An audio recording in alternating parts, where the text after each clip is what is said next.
ನಮಸ್ಕಾರ ಎಲ್ರಿಗೂ. Welcome back to fashion and recipe Kannada vlog ಚಾನಲ್ಗೆ ಫ್ರೆಂಡ್ಸ್. ಇವತ್ತು ನವರಾತ್ರಿ ಹಬ್ಬದ 5ನೇ ದಿವಸ.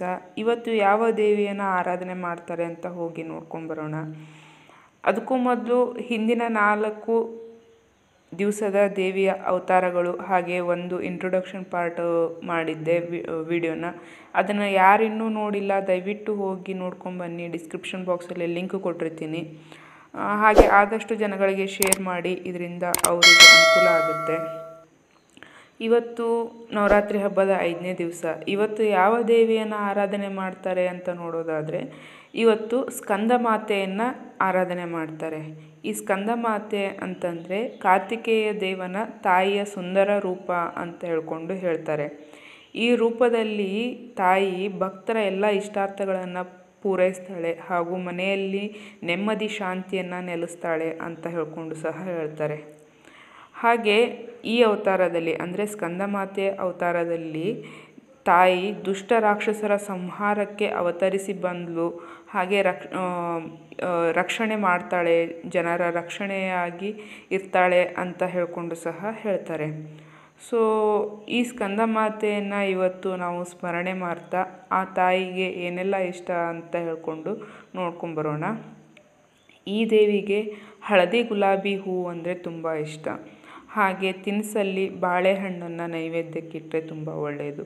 ಅಥವಾ ನಿಮ್ಮ ಕೈಯಲ್ಲಿ ಸಾಧ್ಯ ಆದರೆ ಬಾಳೆಹಣ್ಣಿನಿಂದ ಯಾವುದಾದ್ರೂ ಸಿಹಿ ಪದಾರ್ಥವನ್ನು ಮಾಡಿ ನೈವೇದ್ಯಕ್ಕೂ ಇಡ್ಬೋದು.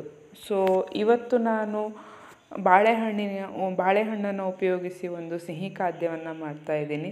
ಬನ್ನಿ ಅದನ್ನು ಹೋಗಿ ನೋಡ್ಕೊಂಡು ಬರೋಣ. ಇವತ್ತು ದೇವ್ರ ನೈವೇದ್ಯಕ್ಕೆ ಬಾಳೆಹಣ್ಣು ರಸಾಯನ ಮಾಡ್ತಾಯಿದ್ದೀನಿ. ಬಾಳೆಹಣ್ಣು ರಸಾಯನಕ್ಕೆ ಏನೆಲ್ಲ ಬೇಕಂದರೆ 2 ಬಾಳೆಹಣ್ಣು ತೊಗೊಂಡಿದ್ದೀನಿ, ಹಾಗೆ ಸಕ್ಕರೆ, ಬಾದಾಮಿ ಚೂರುಗಳನ್ನು ಮಾಡಿ ಇಟ್ಕೊಂಡಿದ್ದೀನಿ ಚಿಕ್ಕ ಚಿಕ್ಕದಾಗಿ. ಅದಕ್ಕೆ ಹಾಲು ಬೇಕು. ಬಾಳೆಹಣ್ಣನ್ನು ಸಿಪ್ಪೆ ತೆಗೆದು ಈ ರೀತಿಯಾಗಿ ಸ್ಲೈಸ್ ಮಾಡಿಕೊಂಡು ಚಿಕ್ಕ ಚಿಕ್ಕದಾಗಿ ಕಟ್ ಮಾಡ್ಕೋಬೇಕು. ನಾನು ಇಲ್ಲಿ ತೋರಿಸ್ತಾ ಇದ್ದೀನಲ್ಲ, ಈ ರೀತಿ ಚಿಕ್ಕ ಚಿಕ್ಕದಾಗಿ ಕಟ್ ಮಾಡ್ಕೋಬೇಕು. ಇದಕ್ಕೆ ಯಾವ ಬಾಳೆಹಣ್ಣಾದರೂ ಯೂಸ್ ಮಾಡ್ಕೋಬೋದು. ನೀವು ಏಲಕ್ಕಿ ಬಾಳೆಹಣ್ಣಾದರೂ ಯೂಸ್ ಮಾಡ್ಕೋಬೋದು, ಅಥವಾ ಇಲ್ಲಿ ತೋರಿಸ್ತಾ ಇದ್ದೀನಲ್ಲ ಈ ರೀತಿ ಚಿಕ್ಕ ಚಿಕ್ಕದಾಗಿ ಮಾಡ್ಕೋಬೇಕು. ಏಲಕ್ಕಿ ಬಾಳೆಹಣ್ಣಾದರೂ ಯೂಸ್ ಮಾಡ್ಬೋದು, ಇಲ್ಲಪ್ಪ ಅಂತಂದರೆ ಪಚ್ಚ ಬಾಳೆಹಣ್ಣಾದರೂ ಯೂಸ್ ಮಾಡ್ಬೋದು. ಇದಕ್ಕೆ ನಾನಿಲ್ಲಿ 3.5 ಚಮಚದಷ್ಟು ಸಕ್ಕರೆ ಹಾಕ್ತಾಯಿದ್ದೀನಿ. ಬಾಳೆಹಣ್ಣು ಎಷ್ಟು ಸ್ವೀಟ್ ಇದೆ ಅನ್ನೋದ್ರ ಮೇಲೆ ಸಕ್ಕರೆ ಹಾಕ್ಕೋಬೇಕಾಗತ್ತೆ. ಇದು ಬಾಳೆಹಣ್ಣು ನಾನು ತೊಗೊಂಡಿರೋ ಬಾಳೆಹಣ್ಣು ತುಂಬ ಸ್ವೀಟ್ ಇರುತ್ತೆ. ಅದಕ್ಕೆ ನಾನು ಒಂದು 3 ಚಮಚದಷ್ಟು ಸಕ್ಕರೆ ಹಾಕ್ಕೊಂಡಿದ್ದೀನಿ. ಅದನ್ನು ಬಾಳೆಹಣ್ಣು ಜೊತೆ ಚೆನ್ನಾಗಿ ಮಿಕ್ಸ್ ಮಾಡಬೇಕು. ಅಂದರೆ ಸಕ್ಕರೆ ಮತ್ತು ಬಾಳೆಹಣ್ಣು ಚೆನ್ನಾಗಿ ಮಿಕ್ಸ್ ಆಗಿ ಸಕ್ಕರೆ ಕರಗುತ್ತೆ, ಅಲ್ಲಿ ತನಕ ಅದನ್ನು ಮಿಕ್ಸ್ ಮಾಡ್ಕೋಬೇಕು. ಆಮೇಲೆ ಅದಕ್ಕೆ ಸ್ವಲ್ಪ ಹಾಲು ಹಾಕ್ಕೊಂಡು ನಮಗೆ ಎಷ್ಟು ತಿಕ್ನೆಸ್ ಬೇಕು ನೋಡಿಕೊಂಡು ನಾನು ಹಾಲು ಹಾಕ್ಕೋತಾ ಇದ್ದೀನಿ. ಯೂಶ್ವಲಿ ನಾನು ತೊಗೊಂಡಿರೋದು ಒಂದೇ ಬಾಳೆಹಣ್ಣು, ಹಾಗಾಗಿ ಅದಕ್ಕೆ ಒಂದು 1/4 ಲೋಟದಷ್ಟು ಹಾಲಾದರೆ ಸಾಕಾಗುತ್ತೆ. ನೀವು ಇನ್ನೂ ಒಂದು ಸ್ವಲ್ಪ ಹಾಲು ಬೇಕಂದ್ರೂ ಆ್ಯಡ್ ಮಾಡ್ಕೋಬೋದು. ಇಲ್ಲಿ ಈಗ ಹಾಲು ಹಾಕಿ ಕಲಿಸ್ಕೊಂಡಾಯಿತು.